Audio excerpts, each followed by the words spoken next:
নমস্কার বন্ধুরা, আশা করি তোমরা সবাই ভালো আছো। আমিও ভালো আছি। শীত থাকতে থাকতে বাড়িতে একবার অবশ্যই এইভাবে ট্রাই করে ফেলুন কড়াইশুঁটির ভর্তা।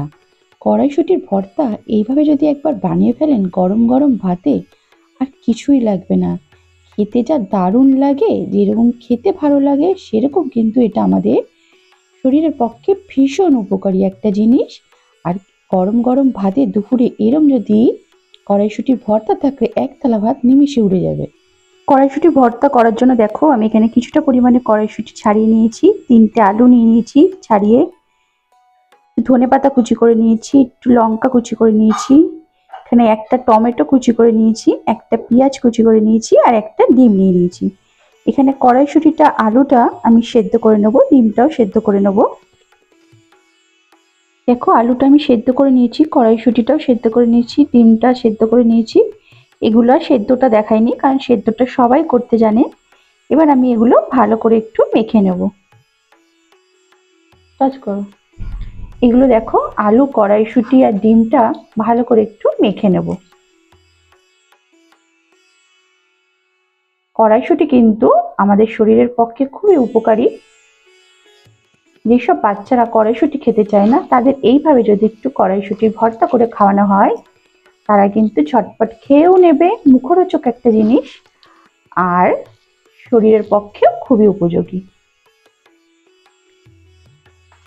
দেখো এটা কিন্তু আমার ভালো করে মাখা হয়ে গেছে, কড়াইশুঁটি, আলু আর ডিম একসাথে কিন্তু ভালোভাবে মাখা হয়ে গেছে।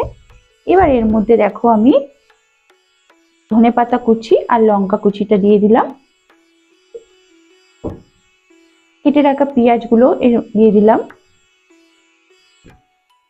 টমেটো কুচিটা দিয়ে দিলাম, দিয়ে এবার এটাকে ভালো করে একটু মেখে নেব।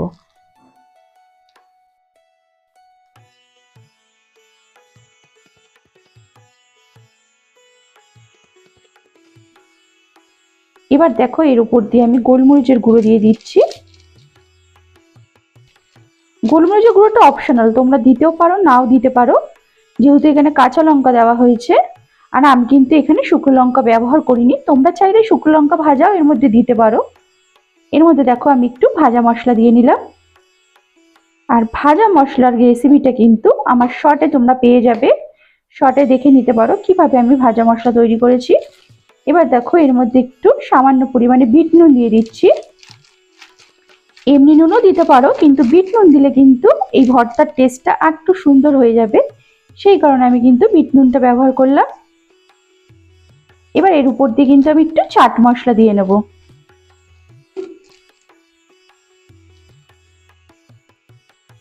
এরকম যদি ভর্তা থাকে না ভাতের সাথে কিন্তু অসাধারণ লাগে, আর কিছুই লাগে না।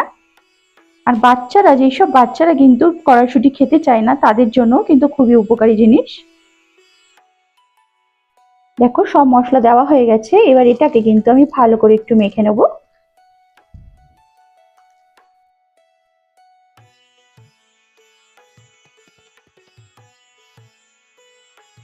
এবার এর উপর দিয়ে দেখো আমি সর্ষের তেল দিয়ে দিচ্ছি। আর যে কোনো ভর্তায় কিন্তু সর্ষের তেলের পরিমাণটা বেশি লাগে, আর সর্ষের তেলটাই কিন্তু লাগে, অন্য তেল দিলে কিন্তু ভালো লাগবে না ভর্তায়।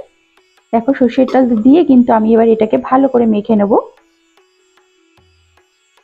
দেখো সর্ষের তেলটা দিয়ে কিন্তু ভালো করে আমি মেখে নিচ্ছি। আর ভর্তায় সর্ষের তেল দিলে কিন্তু দারুণ জমে যায়, তাই না ব্যাপারটা? ভর্তা মানে সর্ষের তেল, সে যেই ভর্তাই হোক। আর এর মধ্যে যদি শুকনো মরিচ ভাজা দেওয়া হয় তাহলে কিন্তু আরো বেশি ভালো লাগে, কিন্তু এখন অনেকে শুকনো মরিচ খেতে চায় না, সেই কারণে আমরাও কিন্তু অত শুকনো মরিচ খাই না, সেই কারণে কাঁচা লঙ্কাটা এখানে ব্যবহার করেছি। তোমরা চাইলে দিতেও পারো, কোনো প্রবলেম নেই। দেখো আমার কিন্তু ভর্তা মাখা হয়ে গেছে, আমার কড়াইশুঁটির ভর্তা কিন্তু রেডি। তাহলে বন্ধুরা কেমন লাগলো এই কড়াইশুঁটির ভর্তাটা? ভালো লাগলে কিন্তু অবশ্যই একটু লাইক ও শেয়ার করে দেবে, আর কমেন্ট করতে কিন্তু ভুলবে না কেমন লাগলো। আর যারা আমার চ্যানেলে এখনো নতুন, আমাকে বন্ধু করনি, অবশ্যই আমাকে একটু বন্ধু করে নিয়ে পাশে থেকো। আর গরম গরম ভাতে এরম যদি একটু ভর্তা থাকে দুপুরটা কিন্তু জমে যাবে।